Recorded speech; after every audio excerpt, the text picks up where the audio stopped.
Hello students, आप लोग कैसे होंगे? अच्छे होंगे और पढ़ाई में व्यस्त होंगे। जैसा कि आज इसके पहले मैंने वीडियो जो बनाया था कि बायोलॉजी से डर हमें कैसे ख़त्म करना और कैसे हमें नंबर अच्छे लाने और परसेंटेज कैसे बनाना है, ये बहुत ही इम्पॉर्टेंट है। क्योंकि जो टॉपिक्स आप मेरे से पढ़ोगे वो बहुत ही इंटरेस्टिंग होगा और इंटरेस्टिंग पॉइंट में ही मैं आपको समझाऊंगा।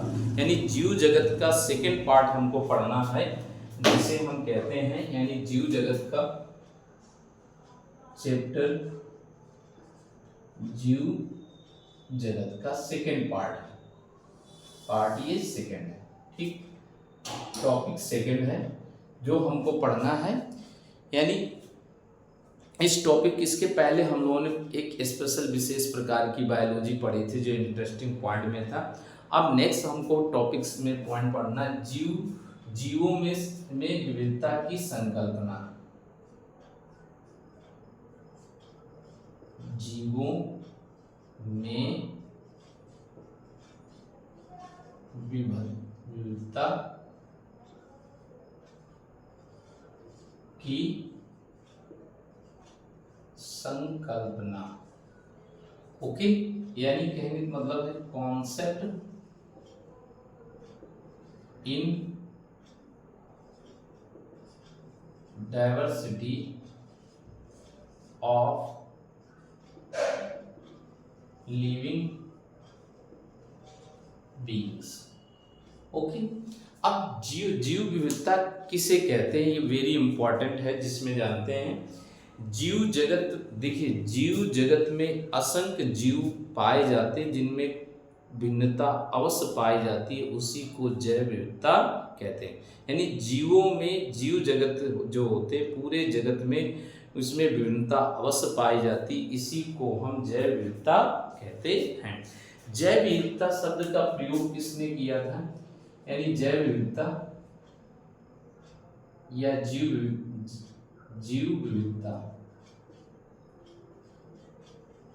विविधता या हम इसे जैव विविधता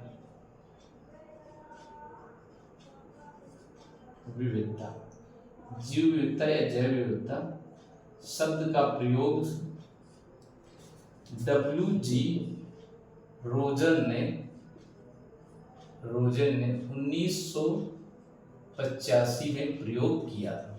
जैव विविधता शब्द का प्रयोग WG रोजन ने 1985 में इसे प्रस्तुत किया था। अब तक वैज्ञानिकों ने लगभग जीवों की 17 से 18 लाख जातियों की खोज हो चुकी है, जिसमें से 12 लाख जातियां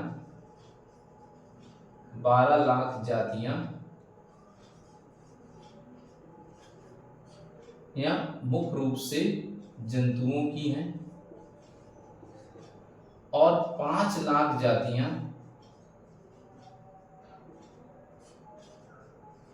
पादपों की हैं और 1 लाख ऐसी जातियां हैं जिनकी खोज हो चुकी है, किंतु इनका भी सही स्थान देना या नाम देना इंपॉर्टेंट पॉइंट में बन गया है।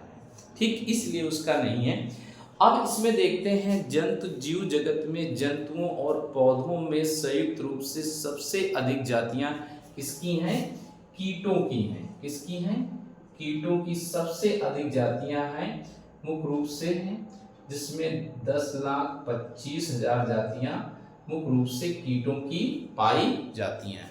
इसके अतिरिक्त अन्य जातियां भी इनको भिन्न भिन्न भागों में बांटी गई हैं, जिसके अकॉर्डिंग मैं कुछ बोल दे रहा हूं। मैं जैसे वायरस और बैक्टीरिया की, वायरस है कि 1500 जातियां हैं और बैक्टीरिया की हैं, बैक्टीरिया की जातियां नोट करते जाइए आप लोग।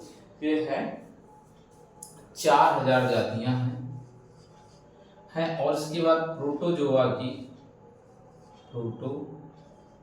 की है 40,000 जातियां पाई जाती हैं। नोट करते जाइए, एक आकलन आपको पता चल जाएगा। इसके अनुसार देखते हैं नेक्स्ट 72 जात कवकों की हैं। कवक यानी फंजाई की 72,000 जातियां हैं, स्पीशीज हैं। ठीक, इसके बाद नेक्स्ट उच्च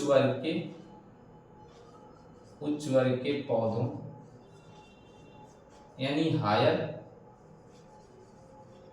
हायर प्लांट्स की जातियां 10 लाख के ऊपर, यानी इसकी संख्या जो दे रखी है उच्च वर्ग के पौधों में 2,70,000 जातियां मुख्य रूप से पाई जाती हैं।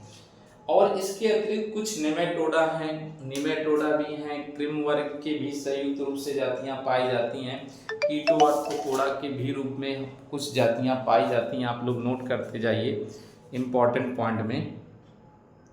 ओके, तो ये सारी चीजें जातियां हमको पता चलती हैं। अब नेक्स्ट पॉइंट में नोट करते जाइए। यहाँ पर मायर नामक वैज्ञानिक के आधार पर इन जीवों के बारे में बताया। अब नेक्स्ट में आते हैं, जीवधारियों का वर्गीकरण क्या है। नेक्स्ट पॉइंट में है जीवधारियों का वर्गीकरण क्या है।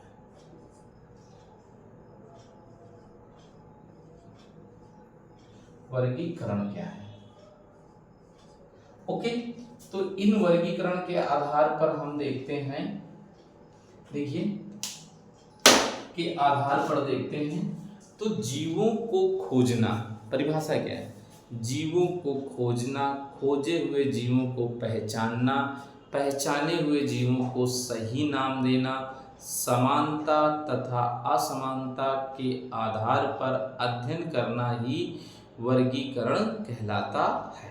ठीक, अब वर्गीकरण में अलग अलग वैज्ञानिक है। अब वर्गीकरण का इतिहास ले लेते हैं, थोड़ा सा इसमें पढ़ जाते हैं। वर्गीकरण का इतिहास, वर्गीकरण का इतिहास। तो भारतीय आयुर्वेद के जनक हैं जिन्हें हम चरक कहते हैं। चरक की पुस्तक का नाम चरक संहिता है। चरक संहिता, ये इंपॉर्टेंट बहुत है। दूसरा पॉइंट है दूसरा अरस्तु है। अरस्तु ने जंतु विज्ञान और वनस्पति विज्ञान में बांट दिया।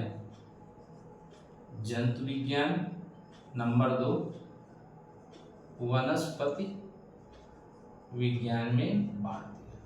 ठीक, और इनके बाद इन्होंने पौधों में उच्च वर्ग और निम्न वर्ग, इसके बाद पौधों को इन्होंने मुख्य रूप से शाक पौधे, झाड़ीदार पौधे और वृक्ष पौधे, इन 3 भागों में मुख्य रूप से अरस्तु ने डिवाइड कर दिया। ओके, इतना नोट कर लीजिए। नेक्स्ट पॉइंट में आते हैं थियोफ्रस्टस, जिसे हम वनस्पति विज्ञान का जनक कहते हैं। थियोफ्रस्टस, इन्हें हम वनस्पति विज्ञान का जनक कहते हैं। इन्होंने अपनी पुस्तक, इनकी पुस्तक का नाम क्या है? हिस्टोरिया प्लांटेरम नामक पुस्तक में पौधों का उल्लेख किया।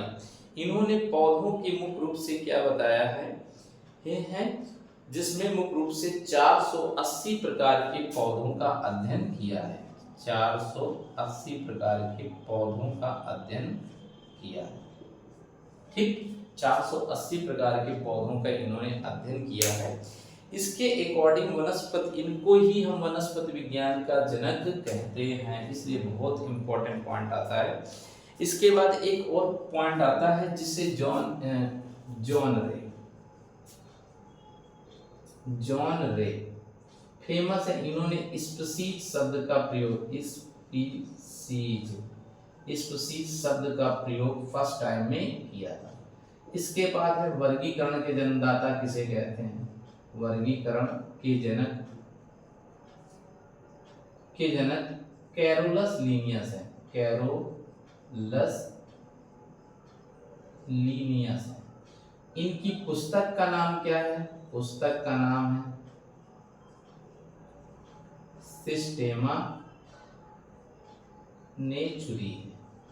किस सन में? 1753 में लॉन्च की गई थी। इसमें पौधों के वर्गीकरण संबंधी महत्वपूर्ण बातें इन्होंने बताई थी। इसके वर्गीकरण की पद्धतियां क्या हैं, ये भी पॉइंट आप लोग नोट कर लीजिए।